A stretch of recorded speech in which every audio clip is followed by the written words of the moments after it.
It's Democrat-Con, and just like Comic-Con, it's all online this year. This isn't a normal convention. Biden sprouted testicles. This is our moment. This is our mission. Steve Bannon proves once again that he's an asshole. And who fucked the post office? All this and more, today in Old News.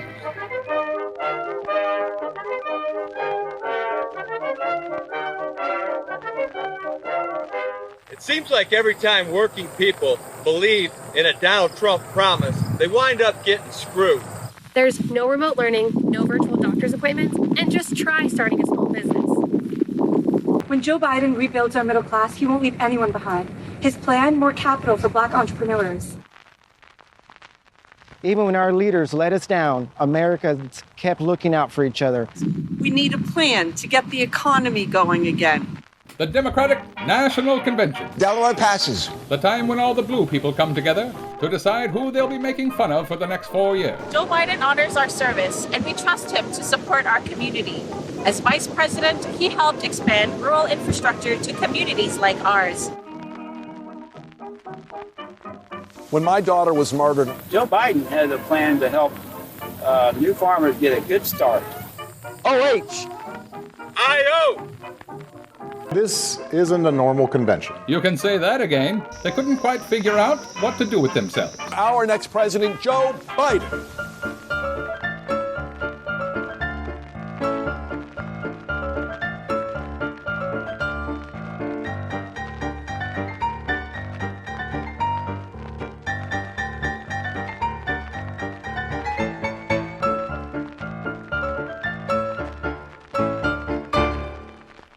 It marks the formal end of the primary election and the start of the general election season. And of course, the official nomination of candidates for president and vice president. I hereby second the nomination of Senator Bernard Sanders of Vermont.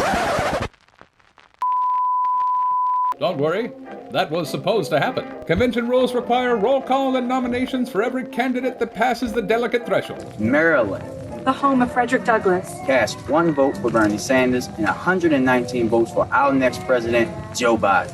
We bring you greetings from the Virgin Islands of the United States. Yes! We cast our 13 votes for Joseph R. Biden. Yes! 91 votes for our president, Joe Biden. Delaware is proud to cast its 32 votes for our favorite son and our next president. Our friend, Delaware, Joe Biden.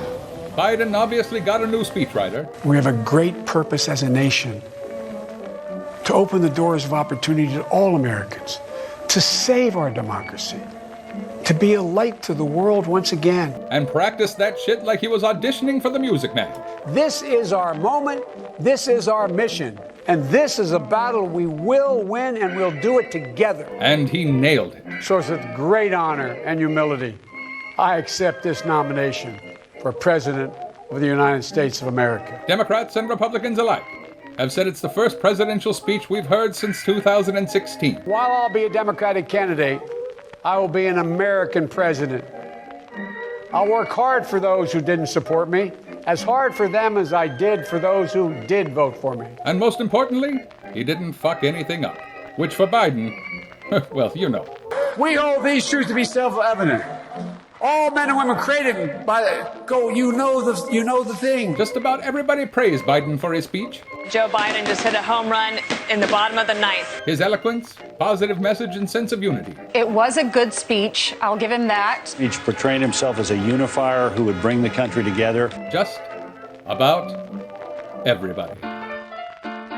The Democrats held the darkest and angriest and gloomiest convention in American history. I believe there's only one way forward, as a united America. The future of our country and indeed our civilization is at stake. United in our love for America, united in our love for each other. I'm the only thing standing between the American dream and total anarchy, madness, and chaos. Love is more powerful than hate. Hope is more powerful than fear. And light is more powerful than dark. Yes, impeached president and golden shower enthusiast Donald Trump was embarrassingly off message and absurdly hypocritical. The convention was also an historic event, as Kamala Harris accepted the nomination for the first vice president that isn't an old white guy. I accept your nomination for Vice President of the United States of America. Even some Republicans expressed their anger with Trump and their support for Joe Biden. We're being taken down the wrong road by a president who is pitted one against the other. Yes, the man with the sprayed-on tan is finding his billionaire boys club secret society virgin blood sacrifice rituals increasingly sporadic.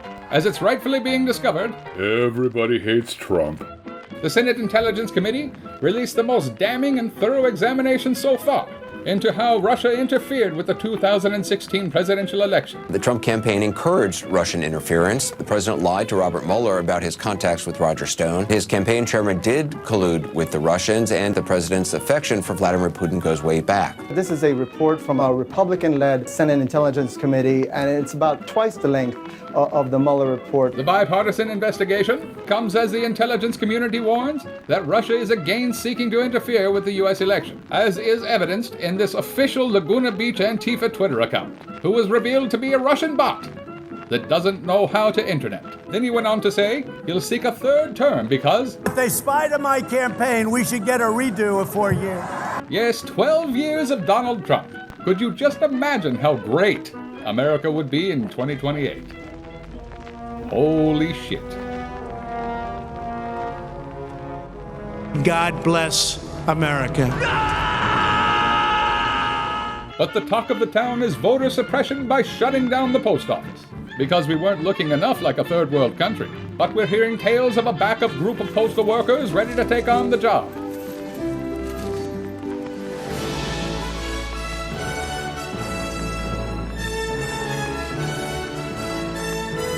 I know you. You're famous. I was once. This story is brought to you by The Postman. Are you the postman? Yeah. I heard of you, man. You're famous. Watch it in quarantine. It's oddly topical. Right, postman! Right!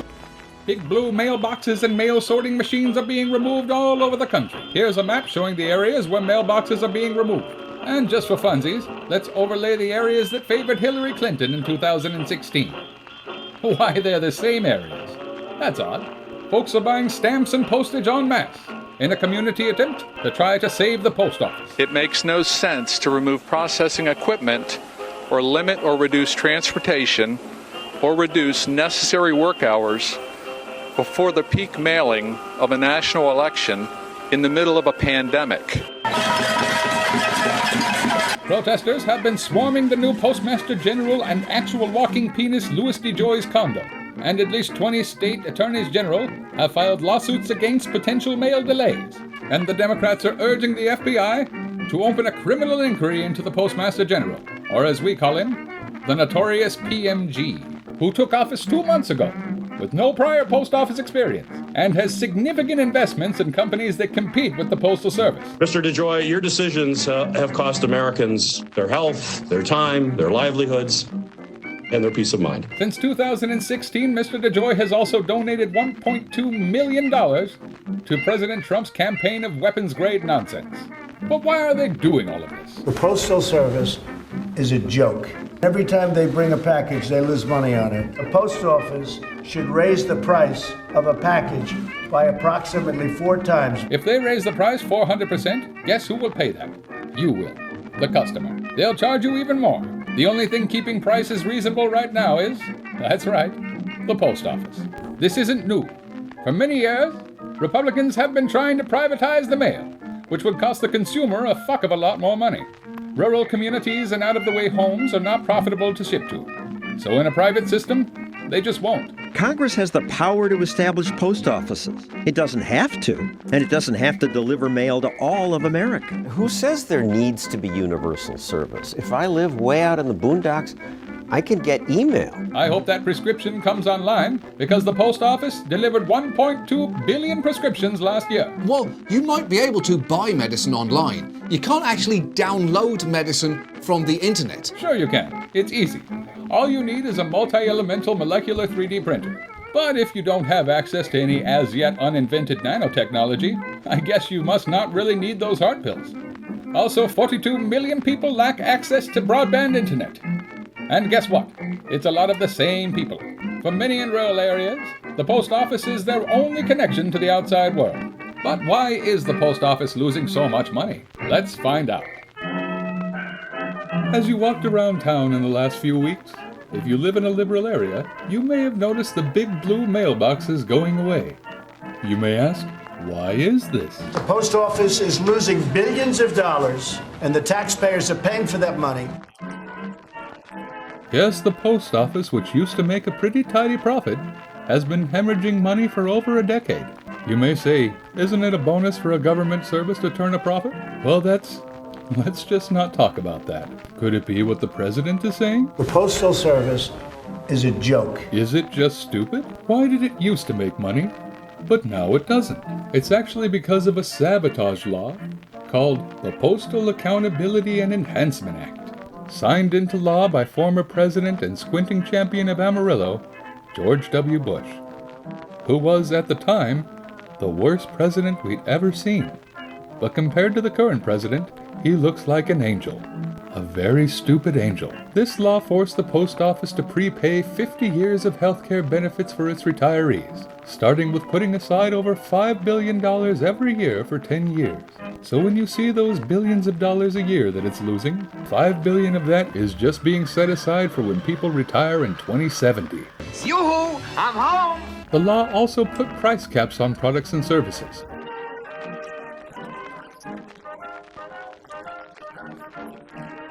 Which would be great if it was done to keep it affordable for the American people. But if they're going to complain about it and use the policy they created as an excuse to shut down the entire thing, well, that's both sinister and super shitty. This one law caused the post office to eliminate over 100,000 jobs. It went from making millions of dollars of profit every year to losing billions. If not for the pension and healthcare obligation, the USPS would have reported operating profits for the last 6 years. So to answer the question of the title, it was Bush that fucked the post office. Trump is the one who pissed on it and plans to murder it. Now you know, go tell your friends. And in other news, a plan to release over 750 million genetically modified mosquitoes into the Florida Keys received final approval, against the objection of many local residents and a coalition of environmental advocacy groups. We are humans and we don't like being treated like guinea pigs. While this sounds like an absolute sci-fi nightmare, the project is designed to test if a genetically modified mosquito is a viable alternative to spraying insecticides. The mosquito named OX5034, standard dystopian robot insect name, has been altered to produce offspring that die in the larval stage. It's like an urban guerrilla warfare mosquito. Only the female mosquito bites for blood, males feed only on nectar, and are not a carrier for disease. So everything's fine. It's not like 2020 is an episode of Black Mirror or anything. What could possibly go wrong? You can now buy weed out of vending machines in Colorado. A startup called Anna has begun deploying high-tech self-checkout cannabis kiosks. The machines can hold up to 2,000 products that include cannabis flower, edibles, infused beverages, balms, and vape oils. It comes at a good time with the coronavirus. Nobody wants other people touching their shit. It's like one of those robot cashiers at the Walmart. It's all I use right now. I don't understand how it works, so it's witchcraft. I'm gonna call it witchcraft. And finally, Trump's former senior counselor, chief strategist, and troll, not internet troll, but actual troll, Steve Bannon, got busted while on an exiled Chinese billionaire's $28 million yacht on Thursday, after it was discovered that he took a bunch of money from the crowdfunding campaign he started to support Trump's stupid border wall. And for the best plot twist of 2020, he was arrested by the post office. We are the elite of federal law enforcement. We're a highly trusted government agency. Now that, Alanis Morissette, is ironic. And as you know, television goes off the air this time every night. Join us again tomorrow morning for Howdy Doody.